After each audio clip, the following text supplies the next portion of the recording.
ជាមៀងមេនៅតែក្បត់ផិតមនុស្សសាវ៉ាដោយបងសំតែជួបមនុស្សពូកែក្បត់បងមិនដឹងថាឈឺប៉ុណ្ណាមនុស្សប្រុងសាវ៉ាដូចជារូបមកតើពេលណានួនល្អងចេះស្មោះដូចគេឬក៏វាមិនអាចកែប្រែបានទេសាវ៉ាដូចមៀងមេអូនសុំខ្លាចហើយឬក្នុងមួយជាតិនេះបងមិនចេះស្មោះទេបានជាមៀងមេនៅតែក្បត់ផិតមនុស្សសាវ៉ាដូចបងសំតែជួបមនុស្សពូកែក្បត់បងមិនដឹងថាឈឺប៉ុណ្ណា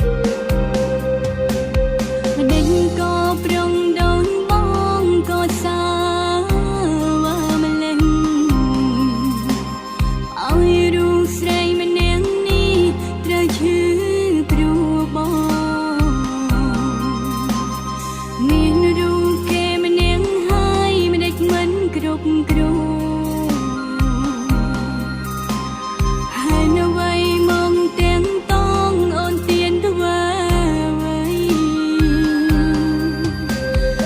ឬក្នុងមួយជាតិនេះ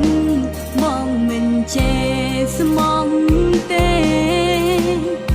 បានជាមៀងមេនៅតែក្បត់ផិតមនុស្សសាវ៉ាដូចបងសំតែជួបមនុស្សពូកែក្បត់បងមិនដឹងថាឈឺប៉ុណ្ណាមនុស្សប្រុងសាវ៉ាដូចជារូបមកតើពេលណានួនល្អងចេះស្មោះ